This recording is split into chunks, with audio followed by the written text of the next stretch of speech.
Um, and welcome. I'm Victoria Alexander. I'm the founder of Realty Collective, a boutique real estate firm I started almost 19 years ago to defy the stereotypes associated with real estate brokers in New York City. And I'm still doing that to this day.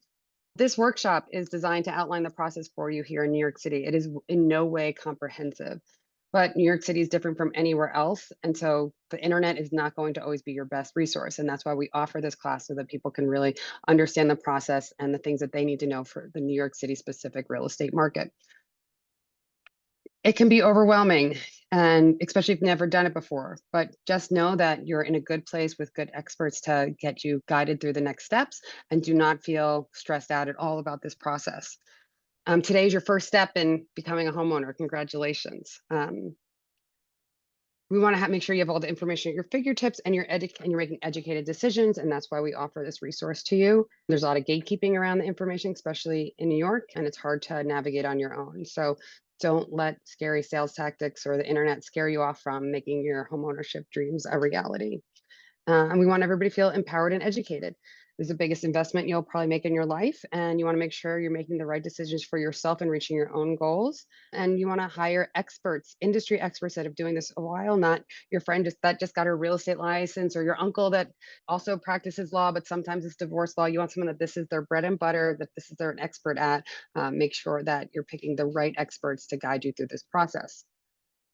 And we'll provide the basics before to get everything started on your home buying journey, and the tools and everything will be at your fingertips if you decide to take those next steps. So Farah also launched a poll, so please fill that out when you have a second. And I'm going to start off by introducing the first person that you need to talk to when you are going down this process, which is John. Take it away for the mortgage professional. Sure. Oops. Thanks for having me. My name is John Lundholm, and I am a loan officer with Quintessential Mortgage Group, an independent mortgage shop. I'm right here in Brooklyn, so I'm happy to be a source of local expertise. And my job is not just to check the financing boxes, but to make sure that you have a really good experience. Mortgage and home buying can be a wild venture. It's just by nature very high stakes. You're throwing around your life savings, and it's a dig through your entire personal life, your income, your assets, your credit history. So it can be overwhelming. So I like to try to handhold everybody through the process. I've been doing this for 20 plus years, and I always try to make sure that it is nice and comfortable and that you can focus on having a good time and enjoying it and living the American dream, buying your own home and not so much worrying about whether it'll get done. Leave that to me. I'll make sure it gets taken care of. And once you have the agent and Victoria helping you out, and then you have the lender, myself helping you out, the third major person in the sphere here that's really critical is your attorney. So handing it off to Michelle, that is one of the most critical pieces of the puzzle too. Hi, everybody. Thanks, John. As John said, I'm the attorney role in all of this. My name is Michelle Tepper, and I have been doing this also for 20 plus years. And I specifically focus on residential real estate. So I think that's important for you guys when you're picking an attorney to pick someone that really does real estate, specifically in New York. Not also, just like John said, not your cousin who did it so on time, or somebody who's from New Jersey, or even somebody from Long Island or Westchester. New York City, Brooklyn, its own animal. It has like its own rules and its own like pecking order, and you want someone intimately familiar with that, specifically someone who really practices a lot of real estate so that they're not busy in court or missing. You want them to walk you through the process. You want an attorney who will talk to you, take all of your calls, answer all of your questions, especially as a first-time home buyer. There are so many questions, and a good attorney will take the time to talk to you after work or on the weekends when you have time to process those questions, when you really don't understand something. And that's something, as my firm, I try to always do. I make myself available via text, via email, via phone calls at those odd hours, so that especially when we're going through the process and you're first making an offer and first getting a contract in place, you really want someone who can be there and answer those questions so you understand what you're getting yourself into. And I think it's important to find an attorney who will take the time to give you a personal process, and someone who's familiar with first-time home buyers and the kind of questions and concerns they have. And that's what I strive to do. And there's no question you shouldn't ask. At no point should you feel overwhelmed or confused. That's what your team is here to do, to answer those questions. And if they're not giving you the right attention, You maybe don't have the right team, because you should never feel that you don't have everybody here in your corner. The goal is for you to have a successful purchase, and our goal is only for you to feel comfortable throughout the way and not awkward or uncomfortable or overwhelmed. So with all that said, I think we're ready to go to the first steps, and I think we're ready to go back to Victoria to see, other than meeting some of these professionals, I think you should start with, what's the first steps? Great. Thanks so much, Michelle.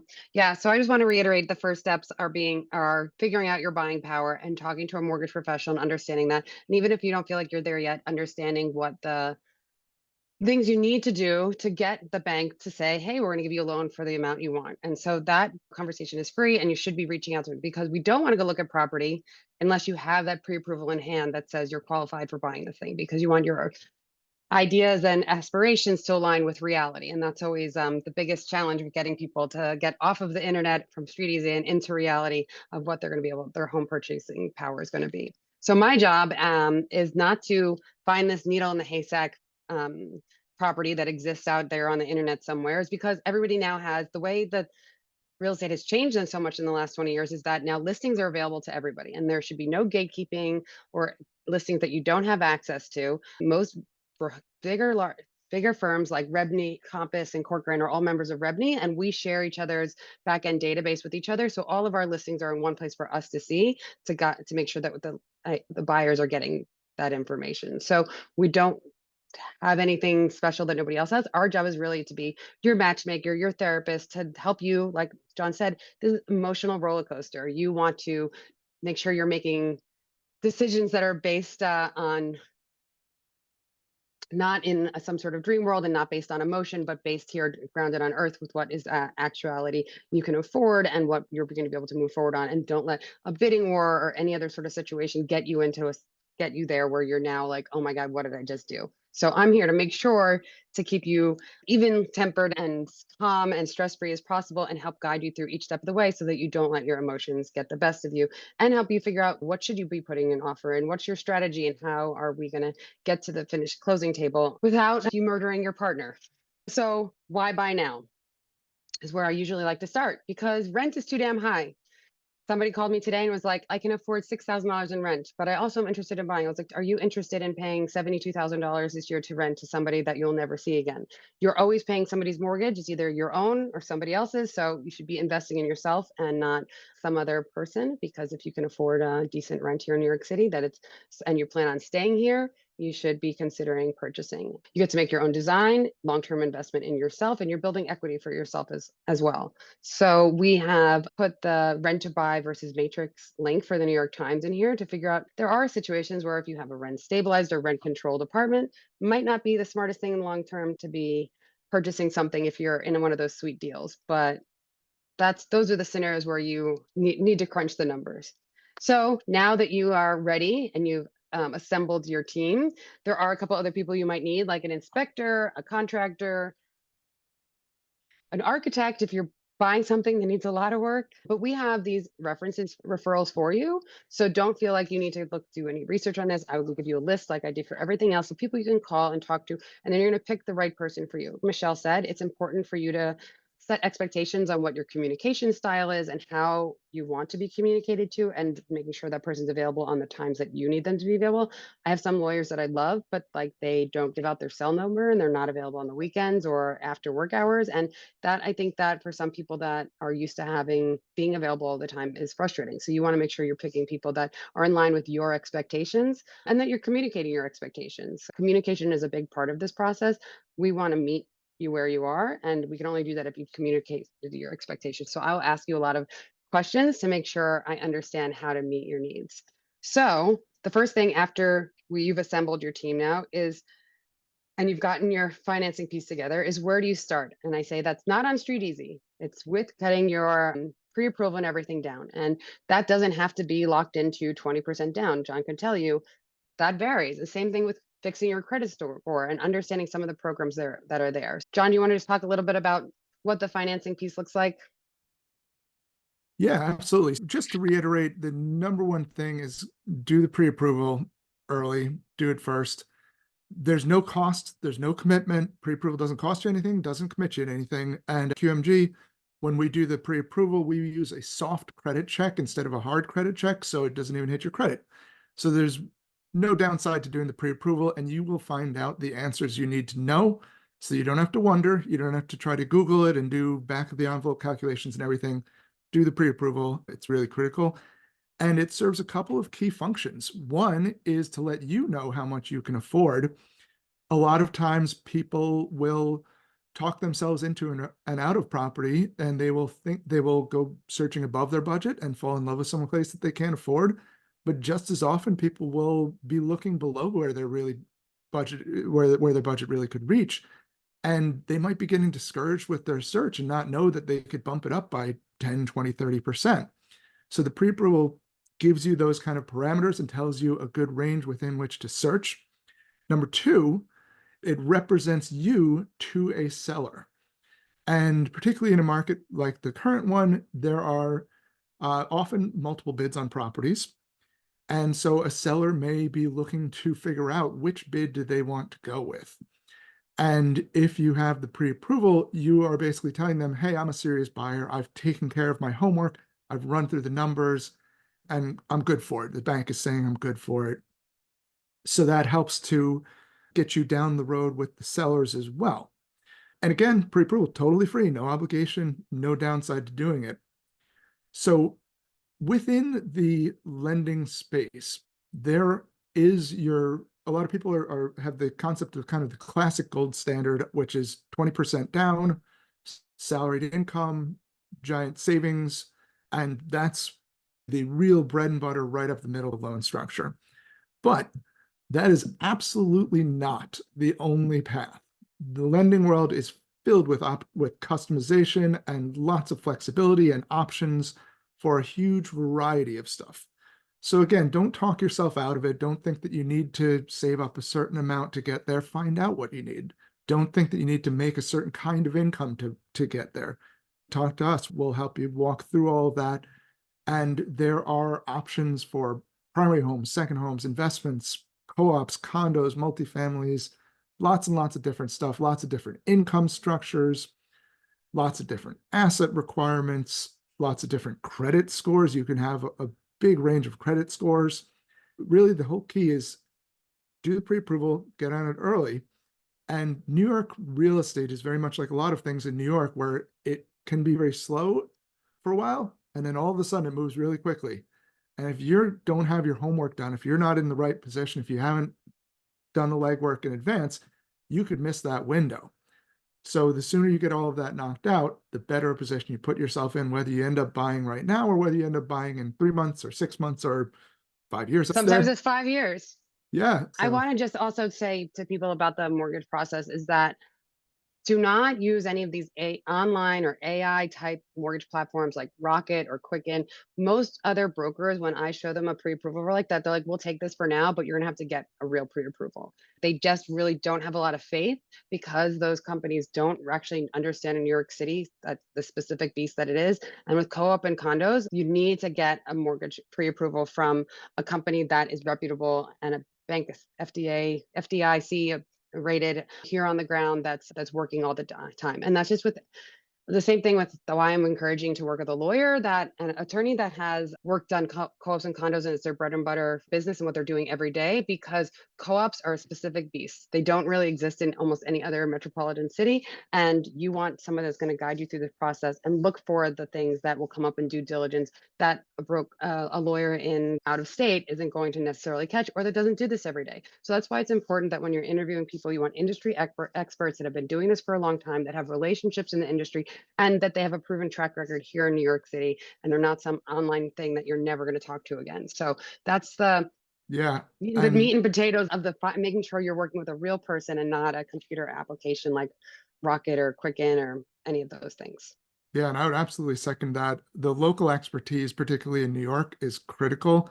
New York does things very differently, as you might imagine, almost in every regard, but particularly in real estate. New York does things very differently. The contracting is different. The negotiation is different. The timelines are different. The properties are different. Co-ops especially are a whole other animal, and you need people who have been in that market. I've done thousands of co-op loans myself. I've owned and sold my own. I've worked with the boards. I actually contributed to the guidelines at one of the big Wow. banks. So you need that kind of expertise because there's a lot of ways that you can trip up in New York real estate. And Michelle, I'm sure, has some tips on that front too. So having the right people in place and the right team is super important and will make a world of difference. Yeah. So Michelle, what just before I go into the actually looking and negotiating and how to match the property type you want with neighborhood, like where do you think like you start when you're first starting talking to buyers, what are you asking them to get to prepare them for the process? You guys already drilled it into everybody just now, but the first thing I say is, do you have your finances in order? And if they are looking at a co-op more than a condo, do you understand what it means to own in a co-op and what the board package process is going to be? You are going to literally have to hand over your whole life story. And be okay to doing so. And then don't be upset when they still ask for more information, even though you didn't even know more information existed. So you need to be very open and transparent. I do explain to people that buying a co-op is wonderful because once you've been vetted that much, you now live in like your own little neighborhood. The building becomes its own community. So it's wonderful at the end result, but you need to be upfront. So when someone is buying in a co-op, I specifically warn them of that kind of the process of buying, but also the restrictions in a co-op. Because it's a community like that, you can't rent it out later. So if people are looking to buy someplace to live for a year and then they plan to just sublet it for the next 5 years, a co-op is probably not the right choice for you. So from the legal perspective, I'm looking at what's your goal? How long do you want to live somewhere? And what do you want to do with it? If you're planning to live there for only a year or two, maybe the co-op is not worth it either. If you're planning to sublet it, probably not the right choice. But if it's someplace where you're really putting down roots, want to make a home, you can save a lot of money by buying a co-op. So they're a little bit less expensive than a condo and the closing costs are less. So from, again, back to finances, but I would look at all of those pieces of co-op versus condo when I first speak to people, and then what's their goal of the property, and then what finances have they put in place for that. Yeah, because a lot of people don't know about like alteration agreements. Oh, we're getting this great deal in a co-op, but oh, do you know what it looks like if you want to renovate it?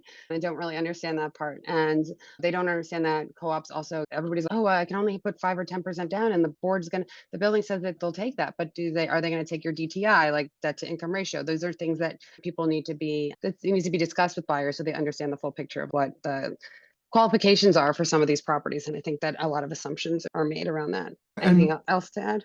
Go if ahead, I Jen. could just throw in one quick thing on that front, this is really the key of finding the right team and having those conversations because it is so nuanced and so personal and specific to each scenario that we could all have this conversation, talk about a 100 different tangential concepts that may or may not apply to you, and just send your head swimming off in multiple directions. But really, when you have those conversations with the right team, they'll talk about what matters to you, what matters to your scenario, what the options and opportunities are for what you're looking to get to. And it's more of a results-oriented process where when I'm having the conversation, I'm talking to people and saying, hey, listen, what do you want to get to? What do you want to find here? What do you want to get out of this? And then let's figure out how to get there and what are different options and ways to achieve that. And what are the trade-offs and pluses and minuses? So the team, again, really critical. And Michelle, anything else to add on that No, for this I think part? some of the same points are going to come back up as we keep going. Yeah, So yeah, I'll yeah. move along. Okay, great. So now you've got your ducks in a row. You've got your team ready. You understand all the trials and tribulations of going through a co-op process. Undeniably cause you some ulcers or at least acid reflux. So what do you want in an apartment, and what do these things have to play into your decision making? Timing. Are you in a lease situation and you need to be out by certain times? Are you breaking the lease? Do you have another year? Are you month to month? Understanding the motivation there, and timing. Also, some people are like, oh, my kids aren't out for school, I don't want to move until the summer because of the kids. So understand what your timeline is and having a conversation with them. Understanding what your budget is, because it's not just the purchase price, right? Like we also have to take into consideration the taxes, the HOA fees or the common charges. Then thinking about, are you going to be growing into the space? Do you have a family? A lot of people want to talk about school districts for people when they don't even have kids yet. And I was like, okay, by the time that happens, the school district's going to change that lines will change a lot in that mirror. So don't be purchasing for something now, a child now that doesn't exist. And think about, you'll be able to rent it out in the future if it's a condo. might be able to rent it out in the future if it's a co-op, depending on the co-op rules. And you might be so rich in the future, it doesn't matter what school district you're in because you're going to send your kid to private school. So I always say, I've like, seen think people, about, just to interrupt you, I've seen people looking at a one bedroom and worrying about the school district. I'm like, you're not going to have 3 kids in your one bedroom. So yeah, like, you got to think about the space you're buying and how long you're going to be living there too. You might like the neighborhood then and then want to stay in the neighborhood, but I'm just, match the yeah. space with the. Yeah, the end goal there. And I think that people always don't really think about trading up, right? Like I always say the event horizon for reaching is 5 years, right? You want to meet that precipice, but like a lot of things can change. Like I have somebody that's putting an offer on something that sold in 2018, and we're looking at the numbers and like, why isn't it appreciating? Why they missed this boat and now they have to sell, and they're in a moment where what their product they're selling is not in demand. So taking that stuff into consideration, thankfully they're not in a co-op and they did get to rent for 2 years, but they should have sold last year when interest rates were lower and there was more demand for their product, and now the demand for their product's different. So not pigeonholing yourself into something that, if you know that you're going to possibly move across the country, you don't possibly want to live in a co-op, because if you needed to rent it out, you can't do that spur of the moment, right? If you've only lived there a year or two, you want to make sure you have some flexibility. So, and then lifestyle, like what's important to you? Do you want to be by the park because you'd like to go running? You want to be by a subway because your commute drives you not to have a long commute. You want the shortest commute possible, but you want to be in Brooklyn. So thinking about the things that are going to impact your quality of life and those decisions around it based on neighborhood. And then next slide, we then take into consideration what you want in the type of amenities and type of property. So some people want a doorman, right?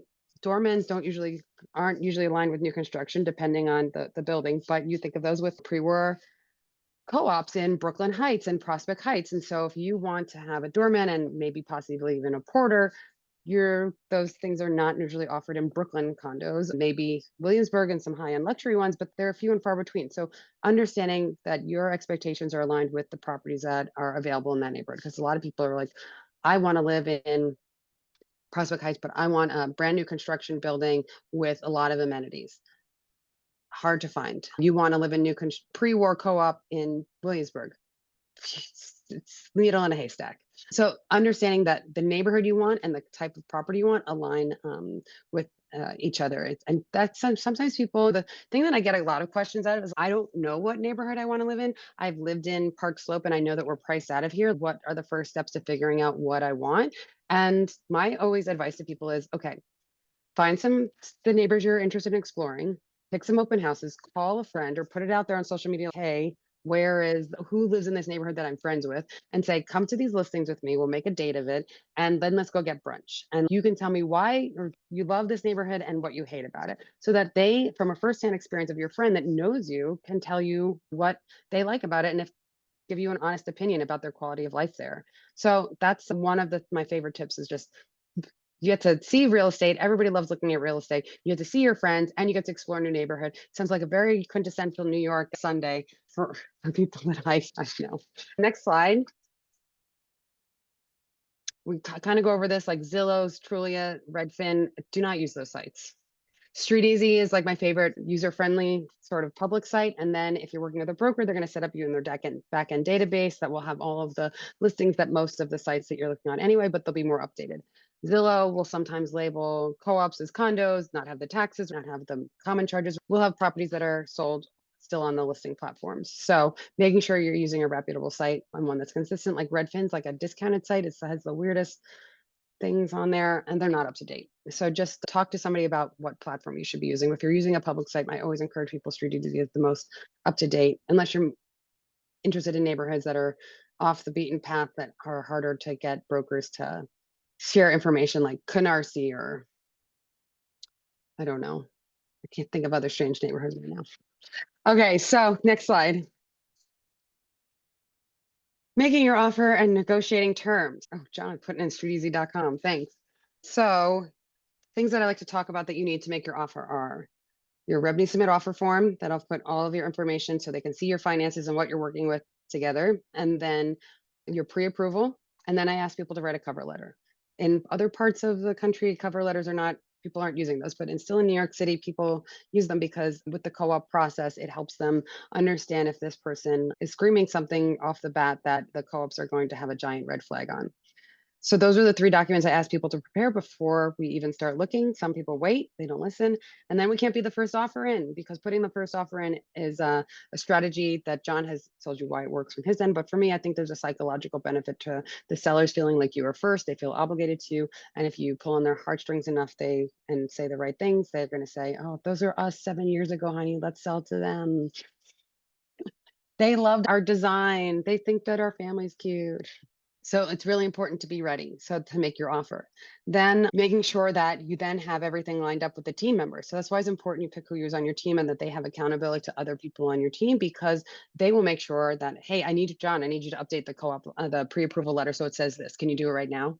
Okay, Michelle, like, I'm putting you on the deal sheet. Like, we're just putting in a soft offer. Don't just, we want to give you a heads up. And so that accountability in relationships is important because it keeps the deal on track and it keeps the team working together, so there aren't breakdowns in communication. Because I think that's the biggest thing that really kills deals, is somebody not knowing how to work in a team environment and not having that communication and rapport with people that can break down the deal, the offer, and getting you guys to contract signing, because that's where you want to get. Because we have, after you put in your offer, you still have a ways to go, and somebody can come in and swoop in with another offer, and you want to make sure that you're doing everything to avoid losing this place if it's your dream home. And that's why working with team members also, it's nice when you send out a deal sheet and the lawyers know each other. They've done tons of transactions together, and though your broker knows the other broker on the other end of the deal, that they have relationships. It's more likely a broker is going to pick an offer from an agent that has been working in the industry for a long time and they've done deals with before, if their offer is competitive, because they know that broker is experienced enough to coach their buyers through problems, through the whole process, and will communicate with them if there is a problem. If the offer is competitive, that will give you a little bit of a competitive edge to differentiate yourself. So make sure you're hiring industry experts all around for so many different reasons. I don't need to drill this in too much, but I'm going to tell you other scenarios why it's important too. So there's different strategies which I can go into, but I'm just going to brush over. If the property's been on the market a while, you're gonna have a different strategy than if it's the first open house and 100 people were there, and understanding and working with your buyer's broker to understand how you're supposed to react to those scenarios and what leverage you do have. Waiving contingencies is always a part of the conversation, because that's what sellers want, because they then can give more guarantees and more confidence that the deal will actually close, because they're not going to have these hurdles that come with that. But Michelle's going to tell you about all the risks associated with waiving some of your contingencies.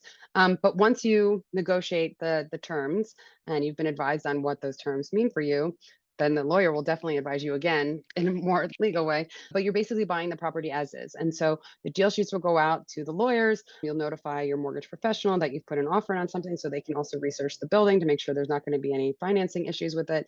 And while the attorney is doing the due diligence, you're doing your inspection, and they're probably not going to start working on the contract until you get a green light from the inspection in most cases. But Michelle, you can talk to what that looks like for you. Okay, so I think, you set up, you made an offer, and let's just say the offer has been accepted. You've now handed it over to your attorney, and I think you threw a lot of information to everybody there. But one, as part of the offer, was contingencies, and there's 2 different contingencies that are sometimes in an offer. One of that is the mortgage contingency, which means I'm making this offer to purchase the property, but it's contingent on me getting a mortgage commitment letter. And that means you're going to sign the contract at that price, but then now you have a set number of days, let's say 30 up to about 45 days, depending on the contract, to now really give the lender your full employment history and the information about the building and all. They're going to do a deep dive of due diligence on you and on the building. And if the lender then believes that all is good, they're going to issue what's called a commitment letter. Now they've committed to you and to loan in that specific building. Great. But if they issue a denial letter, you can cancel the contract if for some reason they don't like any part of the deal, whether they don't like you because you sneezed on the telephone. But as long as you acted in good faith, they can deny the loan and you can get your 10% deposit back from the contract. When you waive that contingency, you're waiving the right to have the lender do a deep dive on both you and the building. And you're saying, I'm going to buy this place no matter what. If I can't get my financing lined up, I'm still going to buy the place. So that's a risky move, but not always. It depends on what your finances look like. Some people are happy to take a mortgage, but do have the cash to back it up. And it certainly makes your offer more attractive if you're offering to do this, whether or not you get the loan in place. But I'd say most deals do have a financing contingency in place. And a second contingency that could be part of an offer is an appraisal contingency. You say, I'm going to buy the place no matter what, but even if it appraises for a little bit less than the purchase price, which might mean that you are allowed to borrow a little bit less money, you agree to a certain wiggle room for the appraisal to come in a little bit under. So those are two contingencies you might waive. They make your make your offer more attractive, but it just really depends on the market. Does this place have 10 offers? You might need to do some of those waiving of contingencies. If this place has been on the market, as Victoria said, for 2 months, 3 months, and no one's made an offer, you probably are going to get to keep your contingencies. So that would be the things that you would consider in making the offer. And then the next step, once you've made an offer, whether or not you have those contingencies in place, is now, I see the slide says getting into contract. So you've hired your attorney. Now you're not going to sign a contract until your attorney has done some real digging, and that's called due diligence. And it's probably one of the most critical pieces your attorney is going to do. I know it sounds important for them to negotiate the contract, and that is really important, but more important than any contract is that they do a deep dive on the building. A good attorney is going to they're going to research all the building's financials. They're going to look at the offering plan. They're going to look at the building's rules, the house rules they're called to live in. They're going to look at what it's like to sublet in the building. They're going to look at what it's like to do alterations if you plan to do any renovations. They're going to look at their pet policy. A lot of people will say, oh, I have one dog, but they didn't mention the dog is 75 pounds. The building might have a rule that dog has to be 60 pounds or less. So the real point is tell your attorney as much about what's important to you about the building, and the attorney will then do this whole due diligence review. And I think that's just literally the most critical piece your attorney can do, is do a real important look at the building. You want to make sure the building has good finances in place. Do they raise the maintenance every year? Do they raise it by 5%? That's not so bad. Do they raise it by 20% every other year? You can't rely on how you're going to pay your monthly common charges or maintenance if it goes up 20% every now and then.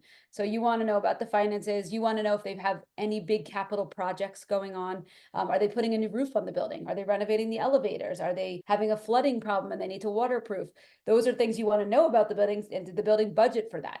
How are they paying for that? Do they have an assessment in place? Do they have enough reserve funds to pay for those kinds of projects?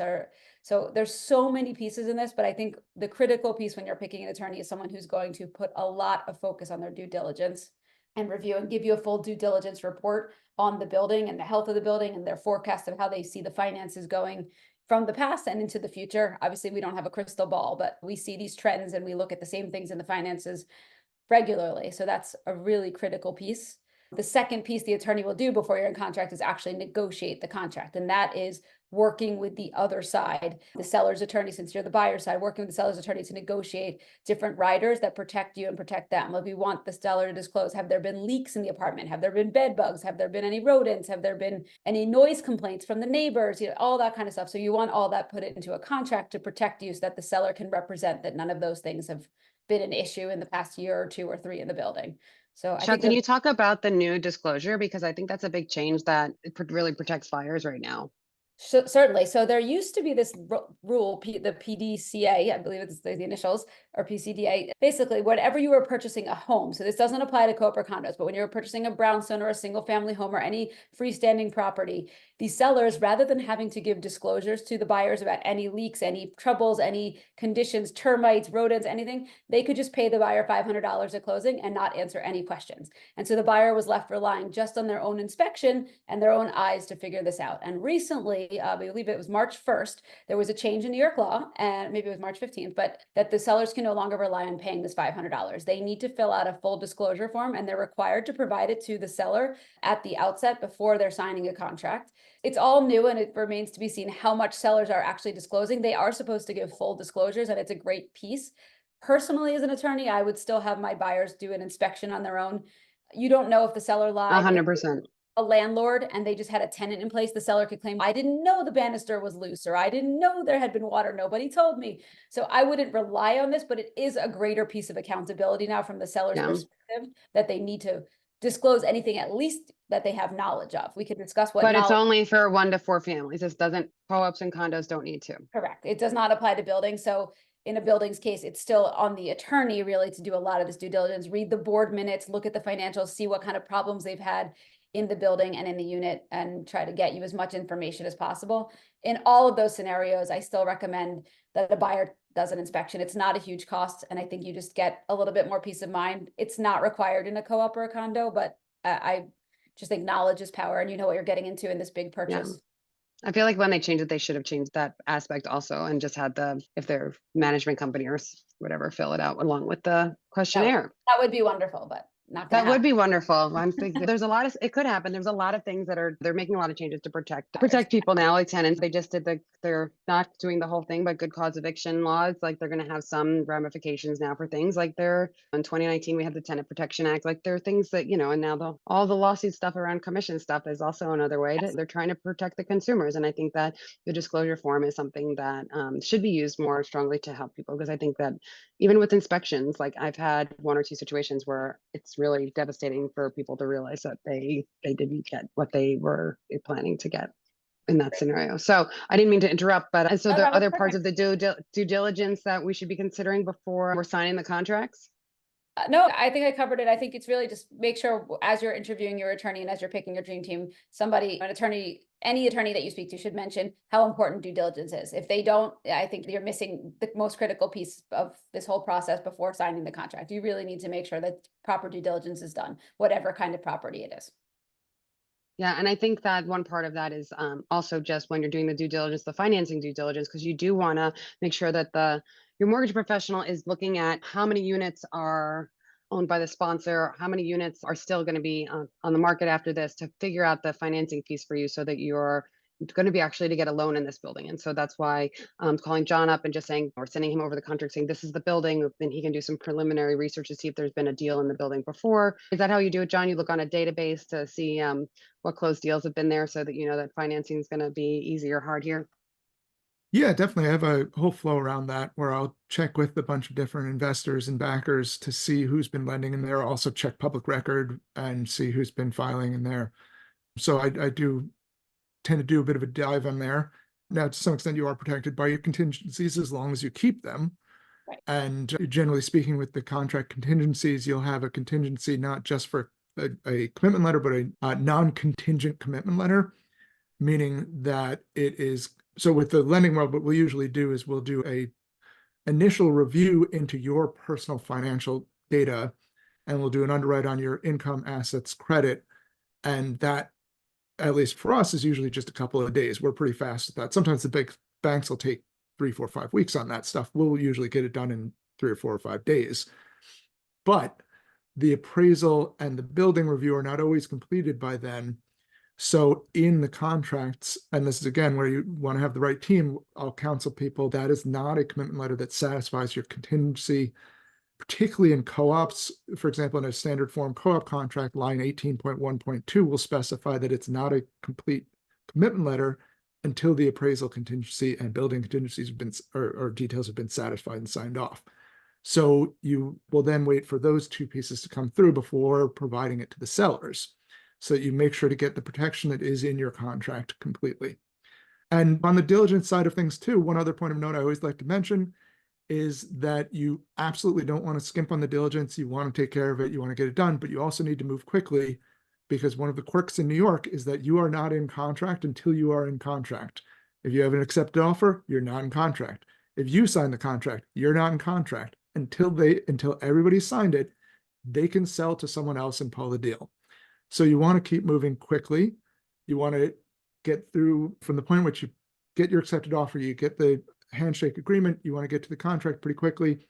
But again, do the due diligence. Do not skimp on that. Just do it quickly. Yeah, I guess like the one thing that he always thinks, especially in a bidding war situation, is the appraisal contingency. That's it's a conversation for another day, but that's one of the contingencies that people like to waive, and understanding the risks involved with that. But that's, if you think you're paying or overpaying, you probably should make sure you have an appraisal contingency so you do have an exit strategy, and that's pre-negotiated ahead of time. Because sometimes it's okay to overpay if it's certain And you can specific sometimes even things. negotiate in stepped contingencies where you'll say, I intend to finance it at X%, but if the appraisal comes in differently and it pushes me to Y%, I'll still do it. You do things like that. Absolutely. Yeah. You can structure different types of contingencies.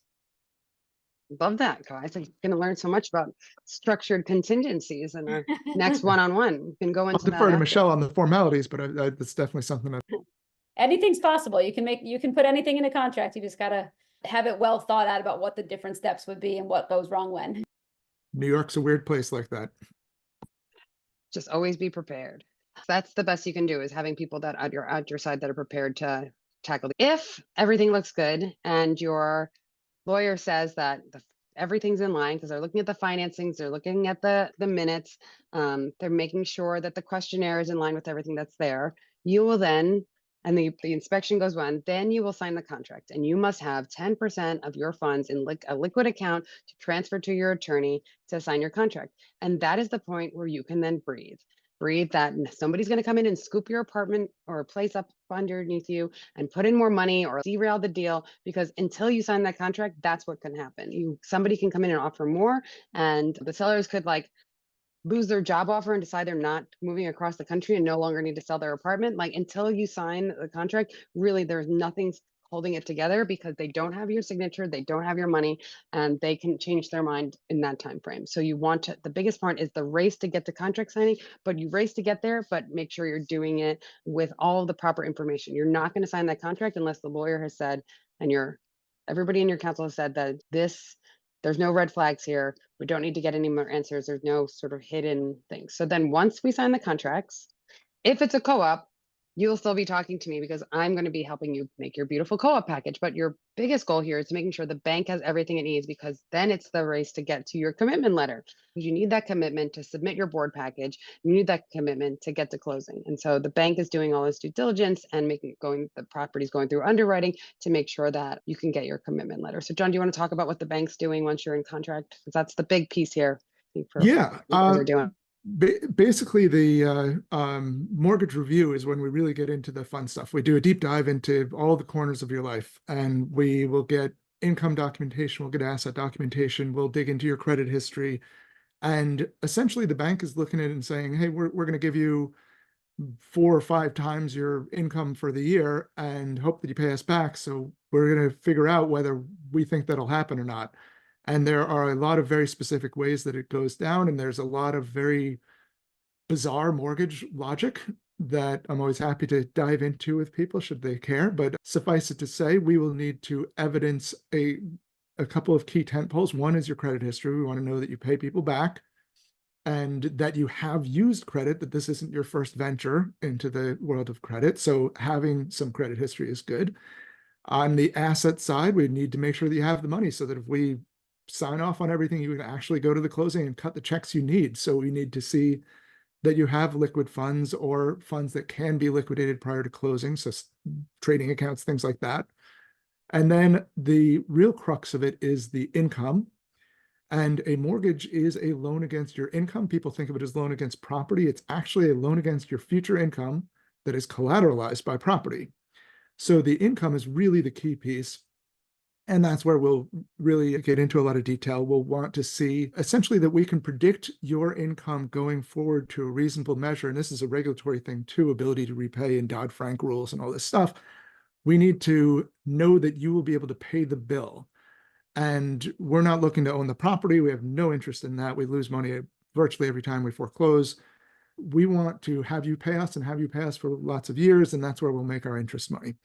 So we want to know that you make enough income, and there are different ways we'll look at that. If you have a salaried income, that's pretty straightforward. But if you're self-employed, or if you have variable or bonus or commissions or hourly, there's lots of different ways that we'll figure out trend lines and patterns and what can we expect going forward. And then based on that, what's a reasonable amount to spend on a monthly basis that you will be able to carry? And obviously that's in your benefit too. You don't want to sign yourself up for something where you're going to be living on ramen noodles for the rest of your days.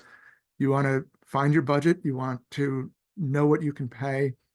And that's the income piece. So the lender, in those first couple of days, we're going to hit you with a whole ton of requests for paperwork around that: tax returns, pay stubs, bank statements, letters of explanation for minute details on your credit history, all these sorts of things. And the way that I approach it is I just create a punch list, and I'll piece it out into the finest details so it'll look giant, but you'll be able to move through it nice and quickly. And then I'll handhold you and answer any questions you have as we walk through that, talk about why we need things. If you don't have X, can we use Y? All that sort of stuff, so that we can get you that commitment letter nice and quickly. I am also a big fan of doing a lot of things on the front end, even if they're not necessarily required just yet, so that we can de-risk. I want to get everything signed off as early as possible so that there's no surprises later on and everything just moves through nice and smoothly. And we have a nice, smooth and flawless closing on time and as expected. I So would love that. That sounds great. Oh, there's so many and spinning plates in the home buying process. The more things that you can take off I the think that table, the better. it's always more, I feel like a sigh of relief when nothing goes wrong. And that's like most of the time, but you're always holding your breath for the like curveball that'll get thrown at you. So, That's the stuff that takes you years know, off of my life on the back yeah, end, but yeah. I take that on me so that it doesn't fall on you. Exactly. We are here to manage your stress and try to avoid inflicting stress upon you. And that's why you need people that will do that for you. We'll take the grace. We'll take the That's right. grace. But so that's the financing piece of what's happening in contracts. And Michelle, you're doing like the title and whatever else is happening on your due diligence. And that is not the initial due diligence you do pre-contract. Yeah, the biggest piece of what the attorney's working on while this is all going on, like you said, is title, whether it's a co-op and that's a lien search, or if it's a condo, it's title, but you're ordering title and making sure that the seller has clear title to pass to you, figuring out if the seller has mortgages or liens on the property to make sure those get paid off, and also checking to make sure there's no open permits, because as you don't want to buy a place with an open permit from a renovation a prior seller did. So we'll look for that. And if there are, we'll alert the sellers and make sure they stay on top of getting the New York DOB come sign off on the permit. Is there anything that you guys want to add just about like new construction, like what happens? It's a different part of the scenario if you're doing new construction. I think the biggest piece I would add from new construction is no matter what time they say you're going to close, it's going to be delayed. Yeah. I would So say if you're then looking at new construction, please don't tell me you have a lease that ends in a month and you want to move into new construction. They promised it'll be ready. It won't be ready. It just never is. New construction requires patience, not only in when you can move, but also sometimes this gets extended for a month or 2 or 3. So you can't guarantee your rate from the lender is going to be the same. You can rate lock maybe 60, maybe 90 days, but new construction sometimes takes 6 months or 7 months. So just know the financing piece, at least from my perspective as the attorney, the phone calls I get are always panicked. My rate expires in 5 days. And I said, we told you all along, it's going to be 2 or 3 months. You can't. So new construction just requires patience. You get a brand new, wonderful place, but it requires a little more patience and time. Yeah, Yeah, the and you should timing not be on rocking your late. Go ahead, John. Yeah, I was gonna say don't lock your rate, but for new construction. the timing on new construction, I would say, is parabolic. The farther you out, the less reliable it is. The closer you get, the more realistic it gets, because similar to everything else, when they're still waiting on the wiring to come through and the shingles to come through and whatever, there's so many things that are question marks. But the closer you get, the more pinned down everything is. And then ultimately they'll give you a 45 or a 30-day notice, and that's when it becomes real. And that's when you really want to button everything up, talk about your rate lock, talk about your final terms, any of that sort of stuff. Prior to that, there's risk to making any of those moves, because you can't really be certain, no matter how many assurances they give you. It's just a question mark. Yeah. So, and the other things is like I always encourage people to do an inspection because you then understand what you're buying. Most people don't understand how the mechanicals of a building work because they never had to be responsible for things. If you're a first time owner, do you have a boiler? Do you have split units? Do you have an HVAC? How do these things work? What's the maintenance of them? And what cost do you have down the line to know what you're buying? People don't realize that split units, like they have a 5 to 10 year lifespan. If your HVAC's a lot different, and you want to know what you're purchasing and be educated about that. I know a lot of sales agents on the sell side that's representing new construction discourage inspections. Like, why are you having them? But I think it's an important education process for buyers to understand what they're getting and see if there's any major flaws in the property. And then you don't do a final walkthrough. You do a punch list, and you get to say, everything should be perfect, because in new construction, everything should be perfect. When you're buying a home that somebody else already owns, it's not gonna be perfect. It'll never be perfect, Michelle. You shouldn't have like scuffs and dents and nicks and things like that. They're supposed to be delivering like a very high level of product. It should look 99.9% perfect, yes. Exactly, Yeah. yeah. But I saw your facial expression when I said perfect. You're like, not There- perfect. Well, just the It's punch list. almost Everybody perfect. thinks in new construction, you're going to show up the day before closing, it'll be perfect. And for some reason, they always wait until the day after you close, and then they have 30 days to fix everything, to do all the stuff after. And I don't know why, because they had 6 months to do it before, but so I'm just laughing that they always, It's not a it could be priority. They're perfect just the day like, before, but they always wait till the day after. And yeah, one they're other just thing I always say with the new construction too is, despite everybody's best effort, there's human things, there's factors that come into play. And I always tell people, be prepared. You might see an assessment at some point in the future. There might be something that just doesn't quite work the way it was supposed to.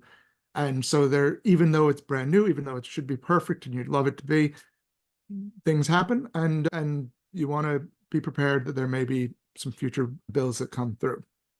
Welcome to homeownership, because there's going to be future bills. I'm repointing the side of my house right now. It's never ending improvements and maintenance and care for the investment you made. And that is just the pleasure that we get to have as being homeowners. And I don't regret it for a day, because I would not be able to afford, I like to always tell, there's a story about like my purchase experience, and just, it makes it pretty relatable. But like, I had to borrow money from my parents. I had to co-sign my mortgage, jump through hoops, but like, my house has doubled in value. I wouldn't be able to rent in the neighborhood I'm in. Like, things would have pushed out. And it's the most important decision I ever made. And I'm so glad I had an agent. I had Tina that works with me in my office. Like, she was my agent. If she didn't guide me through this, I was like, this house is too small. Like, all these things, I knew better. You don't know better. Experts need experts too. You don't do your own taxes. Like, at least I don't. They're very complicated. I don't You do need my own real experts. estate closings. I hire an attorney to do mine as well. Yeah, You you need someone need to advocate for you. outside counsel. You need something. Yeah, you can't advocate for yourself in the same way that you think you can. And being an expert helps you realize that. So everything goes perfectly. You get your closing clear to close. We get to do the final walkthrough, 24 to 48 hours. This morning, the woman said day of. I was like, that's so soon for final. Yeah, okay, great. Glad that I was like, who is your broker? Because then Tina had to run over there and fix everything that they said didn't work. And it was very interesting. 24 to 48 hours, final walkthrough. Then you get to the closing table. Bring your photo ID, bring your checkbook, but you're going to not know the numbers till the morning of. Don't freak out when they don't give you the check numbers until the morning of to go get your certified checks. But make sure your bank's all aware of that, and the money needs to be where it is, because that's the most important thing. You're going to come there with your big certified checks for a lot of money. And then do not schedule your move on the day of closing. That's always an extra added level of stress for everybody. While you've gotten this far with trying to not stress you out, please don't do that to yourself. We can't organize your move for you. And then we get to celebrate, and you get the keys, and it's happy days from there on out until you have to fix something. And the illusion of being your own landlord has kicked in. Just focusing on the keys. Everybody asks me this, oh, do I get the keys the day we close? Yes, you get your keys, but people that want to do renovations, I just want to give you a heads up in the back of your mind. A lot of times, especially in a building, I mean, in a house, you can be ready to start that day. In a building, they won't even look at your proposed alterations or proposed renovations until you are the owner. So that day, you now can submit to the building approval. So you might have to wait another week or 2 or 3 to have your renovations approved. So when you're thinking about timing, if you're really planning to do renovations, you need to remember that you can't have it approved and start the same day you close. You might need it a couple weeks for the approval process, because they won't consider your approval application until after. So didn't want to put a damper on it, but just if you are thinking about renovations in place, you want to budget that into your timeline as well. And when some co-ops, they think painting is renovating. So you cannot start painting the day you move in, because you have to get your contractors approved, because they have to have insurance to be in the building. So just make sure you understand what encompasses the alteration agreement and what you need to do to bring an outside contractor in. If you want to paint yourself and fall off the ladder, I'm sure they're going to be fine with that. If you want to paint the day of, then do it yourself. Otherwise, if you're expediting it out, facilitating it out to somebody else, then you're going to want to get that in, have those people lined up to get it in right away. But it might take a while to start the painting process. And you don't want to move in before they painted, because then all your stuff's in the middle of the room in a pile. Yeah. And John, were you going to add something? And I want to open it up for questions. Go ahead, John. I was just going to drill in a little bit. You mentioned about the checks, where you might not know the check numbers until the morning of. And just to calm people a little bit on that, you will know most of the numbers well in advance. Everything is pretty well telegraphed. It just gets more and more specific. And even from the bank side, we will issue our final numbers no later than 4 days before closing. Again, that's a regulatory thing. So you'll know the broad picture of it. But then there's this thing called net funding, where you accumulate all of the costs and then you disperse all of the checks, and then there's balances left. And so to the dollar and to the cent specifics, you may not know the day of, but you'll have a pretty good approximation before then. So it's not completely out of the blue. Now that we've talked for an hour, I want to give people an opportunity to ask their questions, in case there are any, because this was a very long presentation, but I think a very helpful and educational one. And I'm so hoping everybody learned a lot about the buying process. So if you can take yourself off mute, or you can just put it in the chat if you're still awake and alive over there. Otherwise, we will let you all go if there's no questions, but got a handful of people still left on this call. So Ralph, Natalie, Davey, Bernard. Thank you, guys. Yeah, there we go. Oh, great. Yes, yeah, we're still alive. No, this is great. Thank you guys so much. I think just to comments. One, that New York Times wire cutter calculator has always been incredibly helpful as I've navigated life the last few years and helping us make that decision. So appreciate you guys sharing that. Quick questions, maybe for John, but on the pre-approval process, is it something where, again, as like a next step, we would just reach out to you? Is there or maybe just next steps in general, like reaching out to each of you? What would be your recommendation just to, get the ball rolling? Yeah, I'd say two things. First, Victoria and I are probably earlier. Michelle is a little bit later in the process, but you can just shoot me a note or ping me, shoot me an email, whatever works for you. And I'm happy to walk through that. The pre-approval is pretty quick, pretty simple. And that's a good first step. And then from there, Victoria pretty immediately right after can start feeding you some listings and telling you what's on the market and what's out there based on those parameters. So that's a good next step. And then as you get a little bit deeper into the process, having the conversations with Michelle around the pre-contracting stuff. And then particularly once you find the property, that's really where she's needed. Awesome. Super clear. Thank you.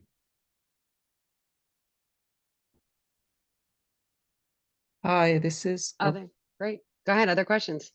yes, this is Ben. Thank you so much, all of you. You mentioned the board package or the co-op package a few times. Could you say a little bit about that or post a link to a good reference for that? So when you're purchasing in a co-op, the co-op board makes you fill out their application, and all of them are different. I have a sample one in our base camp. So one of the things I didn't go over is the resources that we provide when you work with us. All these classes and some tidbits with information, and I'm going to send out some links that to help people get started. But when people are working with us, I've structured everything in Basecamp, which is a project management tool. So at every step of the way, there's all the information that is associated with that step. So when we're doing the inspection, write out a whole thing, what we're going to ask for, what you don't ask for, what to expect during the inspection, and what you'll learn about the property, and how to keep the deal on track. So I have a what was your question again about the co-op package? So I have a sample co-op package example there in our Basecamp. I'm happy to send you that just if that's the one tidbit you're really interested in, and pull that out, because they are going to ask you for a bunch of information that we're going to have to make, sometimes just an online copy. But if you're working with an old school co-op board, we will have to make photocopies of everything. There are sometimes 300 to 500 pages of information, because they want your full tax returns, every single page, every page in your bank account. So if it says 1 through 20, they want pages 1 through 20, even if 20 is blank. So we are putting this package together with you, because we've done it so many times. You have to get reference letters from friends and family, some professional and personal. But every co-op's different, but some of them make it really easy, and some of them it's grueling, but it's part of their process to vet you to make sure that you can be part of their building, because they want to make sure you're an investor in their building. You guys are in this together, and they want a business partner that they know that is going to be able to pay the bills and be accountable and is an upstanding citizen, and not be driving them insane and they're regretting letting you in. So they make you jump through some hoops to get you there. So that's what the co-op application is, and that's just for co-ops. Did that answer your question, or should I have Michelle jump in with some other things I might have missed? That was very helpful. Thank you. Okay. Yeah, Michelle, anything to add? Go I ahead. was I'll going just to say, throw it. it's a comprehensive snapshot all about you. They want to know your finances. They want to know about your personal. They want to know about your work. They want to just make sure that you're financially responsible, and also that you're just like a good human and a good citizen. So you're going to present yourself in your best light with some letters and some nice fluffy things about you. And then they're also going to look at your finances. And so it's just a full snapshot of your life, which is why I said they dig into you. But they're doing it for a good reason, but it feels very invasive sometimes. But that's where you need a good broker. I mean, they do these packages all the time, frankly. As the attorney, sometimes I weigh in if they're not sure what to include, but really I rely on the brokers to handle that 110%, and they see so many packages. And then you need the commitment letter from the lender if you are having a loan. So we can't even submit that board package until the lender has also issued the commitment letter committing to both you and the building and the appraisal. Yeah, and on that front, just to piggyback on that, there's a couple of important concepts in the co-op. First is that when you buy a co-op, you're technically not buying property. You're buying shares in a corporation, and the building is a company. And with those shares, you get a proprietary lease that allows you to live in a unit in the co-op.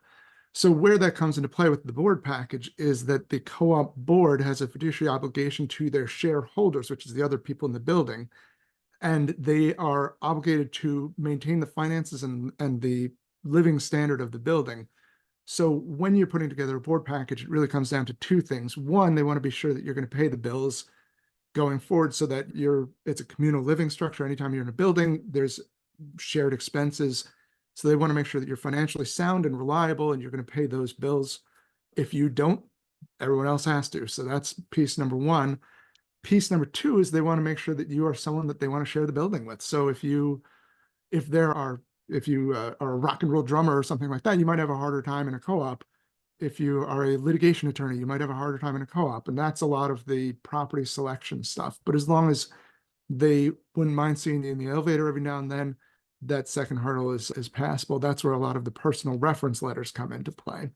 So the board is just meeting their obligation to the existing shareholders of the building and then weighing that against the maintenance of the value of the building. If they get too stingy on their approvals, it can impact the value of the property of the shares.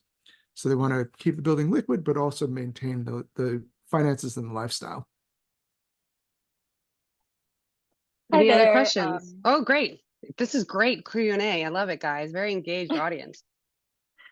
Yeah, I have a bunch of questions. I hope that's okay, across several different topics. One, I was looking at a listing that had at the very bottom that it would include temporary monthly assessment fees. And it's on Street Easy, but it didn't seem to be listed in the monthly charges that were listed out on the platform. How big a deal is that? Should I be factoring that in when I'm looking at the monthly cost? And it's just so vague, like temporary monthly charges, when will that fall off? Like, how am I supposed to know about sort of They should have where written that that in the goes? description. So the assessment, so you're saying that there's an assessment. Yeah, it says on the listing that there's a temporary monthly assessment of about $550 for various building projects, and that's all it says. Right. So when you go see the listing, you can just ask them, and that's what they'll usually say. So you're probably just looking at the internet. And so, or your agent can ask ahead of time so you don't waste your time going to see it. If it's going to be expire in 6 months or 3 years, you want to know that. But also when there's assessments, you can negotiate saying, you know what, where the assessment makes this not interesting to us and we can't afford it, can we get a credit for the assessment for the next 3 years so that the burden is not just on the buyer? So working with a good agent that can help explain that stuff to you and confer with the other broker, like the listings you find, you should just send them to your broker. So what happens if you're working with an agent like me is that you'll send me a list of stuff you'd like, and then you'll tell me your parameters, when you're free and how you're getting to and from the listings, but then also making sure to confirm some details. If you have a dog and it doesn't say there or it makes it vague, like we're going to write to the brokers like, hey, we're going to go see this on Saturday. Can you also please confirm dogs are acceptable and please give us details about the assessment? So that's Got what it. working with an agent does, is they're going to help you not waste your time going to see things that are not going to fit your criteria. Yeah, and assessments are not necessarily a deal breaker. That's pretty common. Buildings essentially have two ways of financing their upkeep and maintenance and things like that. When you have a building, there's common elements, there's elevators and roofs and pointing on the outside of the building, all that sort of stuff. So everything has an expected lifespan. So for a roof, it might be 30 years or something like that. And so in their budgeting, they build up a reserve account. And that reserve account is the core piece of funding for future maintenance. And they'll say, if we need a new roof in 30 years and the inflation is X and it's going to cost Y, we have to set aside this much so that when that comes due, we'll have the funds. But then there's other things that will come up. Sometimes the building votes that they want a project. Maybe they want to turn the roof into a roof deck and put a pergola up there, and the building votes on it and decides they're going to spend 25 grand on that or something like that. And they'll throw out a minor assessment for that. The assessments fund those extra projects or shortfalls if the budgeting didn't quite clear the right numbers. And they are usually for a certain period of time until they expire, and each unit will have a prorated share based on their ownership in the building. So it's not uncommon, it's just part of how buildings will finance their upkeep and improvements. I think your question Sounds was, good.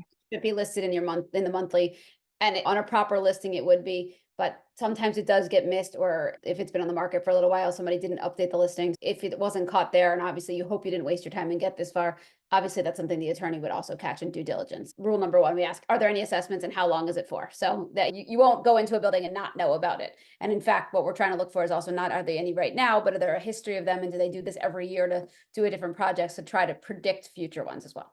Can't again, we don't have a crystal ball, but we try to look for patterns.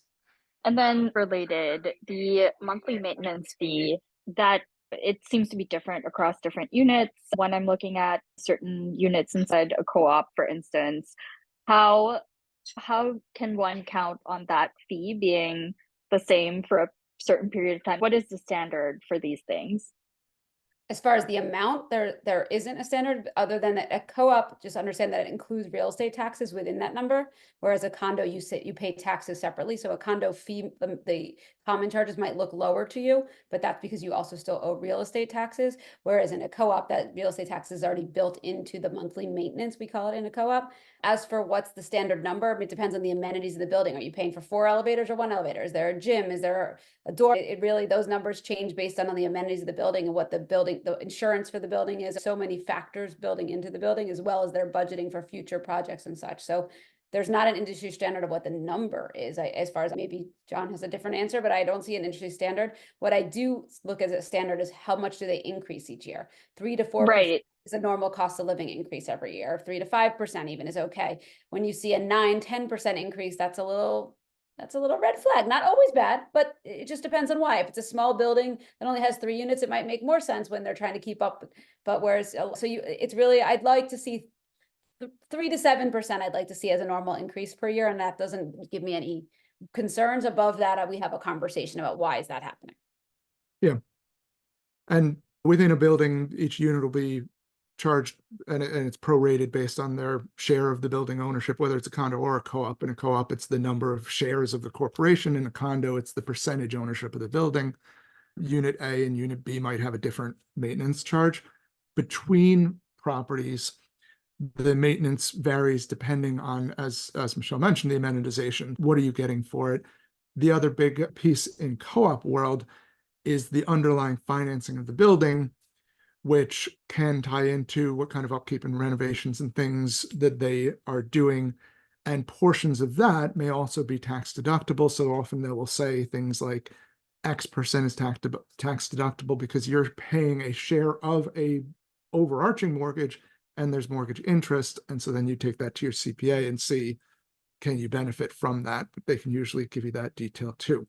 So each building, it really depends on the finances. And the key thing that you want to get a feel for is how responsible the building is being. If they are constantly doing assessments, then maybe they need to rethink how they're doing budgeting. If they are doing a 15% maintenance increase or HOA increase one year, that might just indicate they didn't keep pace. And then you got to wonder, what's this board doing? And sometimes you'll see that too when there's a turnover in the board. If a new board president comes in, they revisit the books and they want to take a different stance on things, stuff like that. So you want to get the story, you want to understand why it's happening, and are they being responsible fundamentally? Yeah. And I think a big thing is, do they have a management company that's looking out for them in this way? And I have some resources on that too, but I would say you want to make sure that they're not avoiding doing the work the building needs done because to save money, because in the end run it's going to cost more. So might as well get ahead of the work that needs to be done and do it right the first time and not let it drag out and then it'll be more costly in the end. So that's just part of having a responsible board. And a lot of people want to join the board once they become part of a building so that they can be active participants in making these sort of decisions. So something to consider. It's a good move. I have somebody, so for both of you, Michelle and John, I have this woman, Tina Larson, who's a financial advisor for co-ops and condos, and she only takes money if she'll only take 50% of whatever she saves the building. So she'll look at all your numbers, she sees what the building is doing wrong, and then she only charges you whatever if she actually saved you any money, which is really amazing. And because I think a lot of co-op boards are taken advantage by management companies and don't understand, how to manage. Tina's great. Yeah. She's been around for a long time doing it too. She really Oh, great. knows I'm her glad you stuff. already know her. I didn't Yep. know her until last year, and somebody recommended her. And so every co-op and condo deal I do now, I always say, "Oh, call Tina. Make sure you're on top of things." I used to run into her Oh, at some Davey's events got and- one last question. Sorry, go ahead, John. Sorry. I was going to say, people used to think would ask if we were related too. We'd run into each other. Because both got We're that both like Scandinavian 6 look. feet tall, and yeah. Davey's got one last question. Go for it. I'll keep it brief, but so the situation I find myself in is we are the backup offer on an apartment that we put a co-op apartment that we put an offer in this week. And I am wondering whether I should just kill my hopes for that apartment.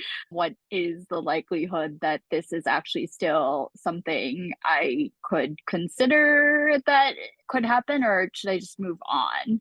One, why isn't your agent helping you through this? Why are you on this call? You should have all this information that you've gotten here tonight. Should have, if you're putting in offers, should have already been taught to you, already explained to you, and already been in a better place. And I'm sorry. So you should reevaluate who you're working with, because you sound nervous and are asking questions that to both of us, but for this question that you should have the answers to. And if they haven't said it to you, have given you resources for you to access them. Can you change your offer?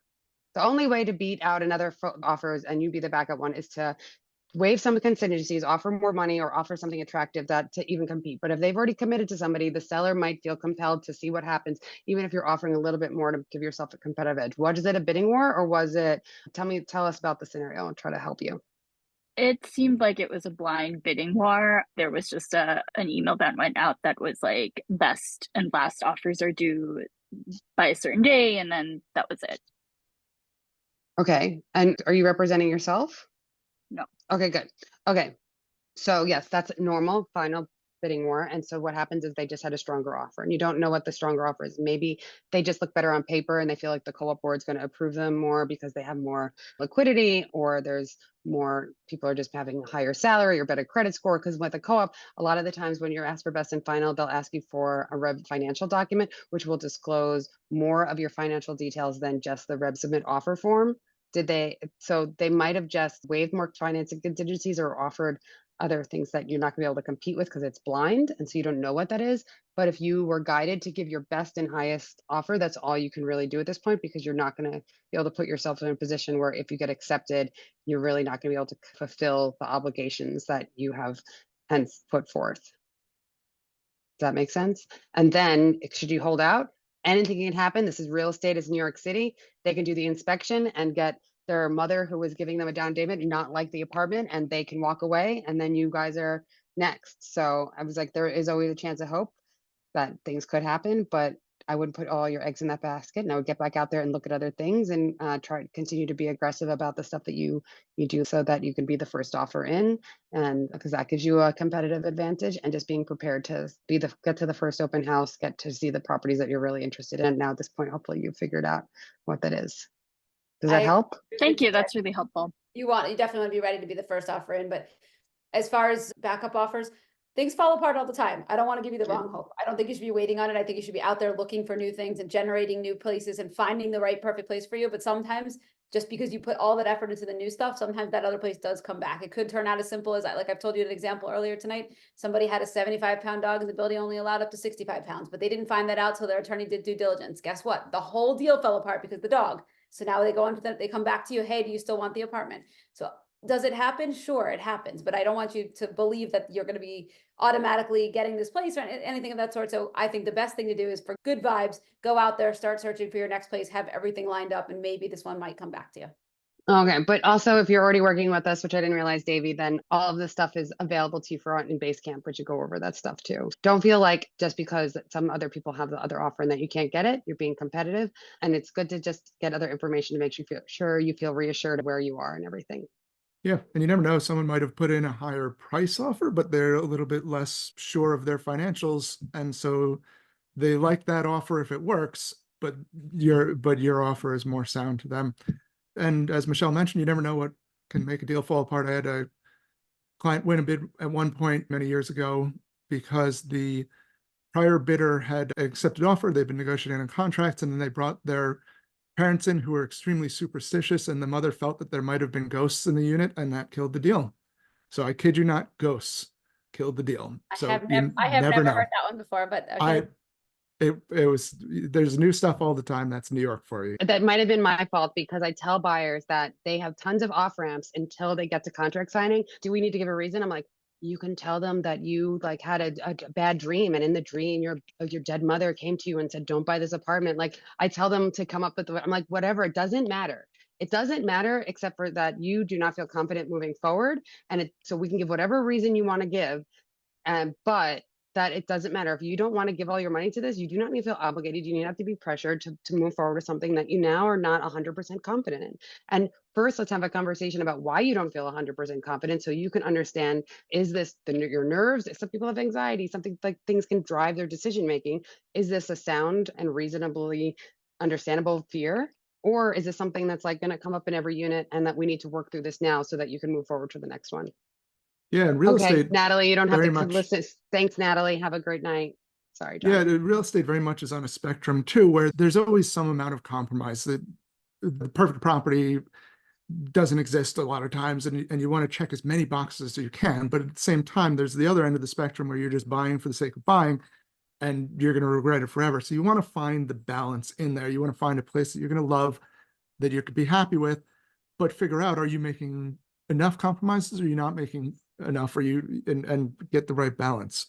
And then I was also just going to call it in the chat, Bernard had mentioned our HOA is something that should be considered in condos as well as co-ops. Yeah, absolutely. It factors into your monthly carry on how much you're willing to spend on a monthly basis. And, you know, in condos, a lot of times it is really the amenitization. So if you're buying in a newer construction building that has a gym and a swimming pool and a dog washing station, whatever, you're going to pay for that in the common charges, versus if you're buying a 4-story walk-up that's been converted into 6 condos, that's going to have a completely different HOA expense to it.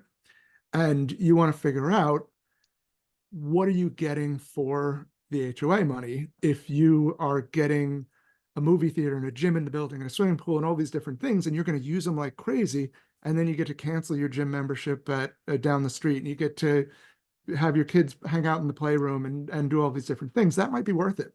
And that's really a personal question, but you absolutely do consider that. Other questions? Okay, great. It sounds like, Davey, you're good.